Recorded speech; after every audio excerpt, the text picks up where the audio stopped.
Hi, it's Joe. Welcome to the Quilt Report. I just got back a couple days ago from Oregon, where I had a fabulous week teaching for the Stitching Post at their Art Quilt Symposium. It was a great 5-day class, and I had a room full of wonderful people. And I mean, there's just really nothing I would rather do than be able to like stretch out, you know, and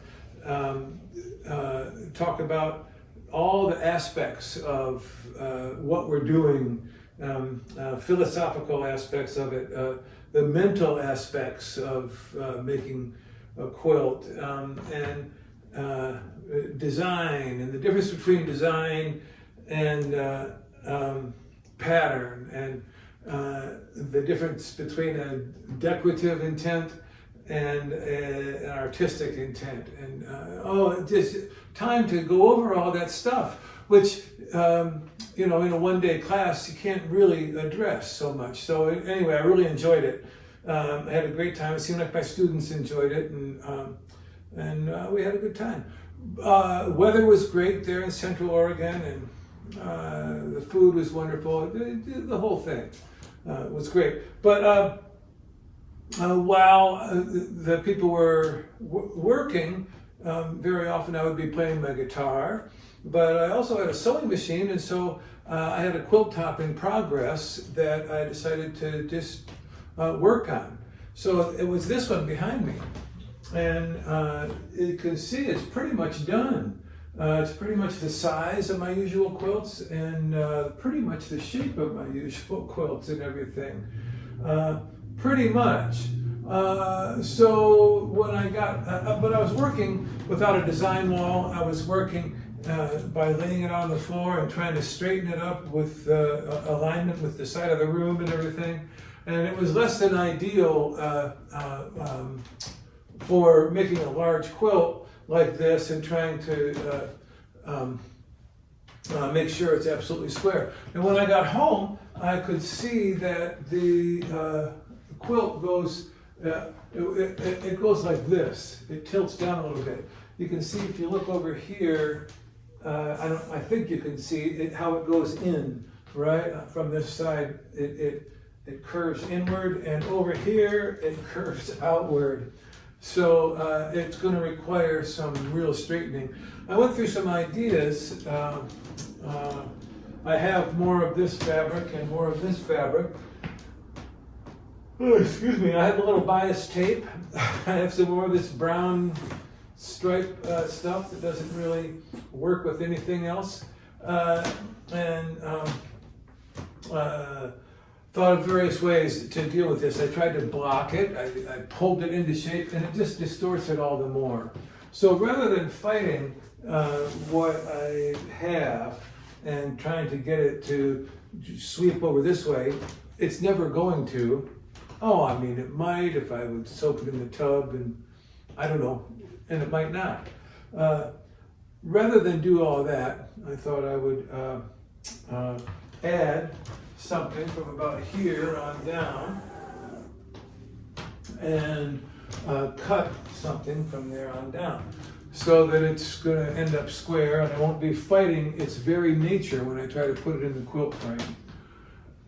This is one of the things that we talked about last week in class, was using the materials and the ideas that you already have for your next step on a quilt, instead of introducing something new. I mean, I got some new fabric when I was up there. I got this really interesting green turquoise with little red flecks, designed by Angela Corti for Cotton and Steel. And I thought, well, I could add a triangle of this there. Yeah, I could. It's called Shelter. This quilt in progress is going to be called Shelter. And there's different ways I could maybe justify that. But in the end, after thinking about it quite a bit, I thought what I'm going to do is to use one of my cutouts from this central arc here. I'm going to use one of those cutouts, and I'm going to cut a small curve into the side of the quilt so that it has some place to curve into. Is what I'm going to do. It helps me advance my idea without introducing a radical new anything. So that's what I'm going to do. It's going to be a little bit of a project. I'll try to. I'm going to do that right now, and I'll check back in with you when I got it all done. We'll see how it looks. All right. See you in a minute. I got my little bit of a fisheye lens on this, so I can get the whole thing in, but it's laying on my table pretty square now. So what I get to do is to use my 8-foot ruler. It's just a common builder's ruler from one of those big box builder's stores, and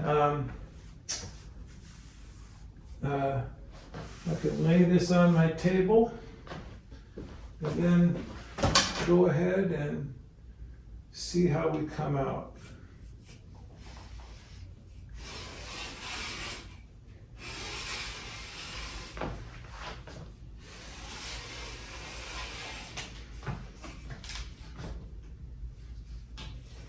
Good.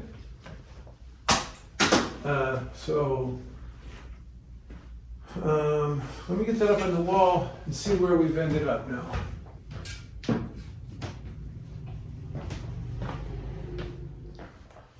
Well, I think that's much better. I think it's much better now. And it's a little bit different having this wedge of the striped stuff over here. Not sure what that means yet, but now I have it. Straighter on this side, straighter on that side. All right, it's ready to put in the frame, and I have to figure out into my machine how I'm going to quilt it. I don't know yet. It's shelter. Maybe I'll put a bunch of addresses on it. I don't know. I'm off next week to England for a whole series of adventures, and I'll keep you informed. Thanks for stopping by. See you next time.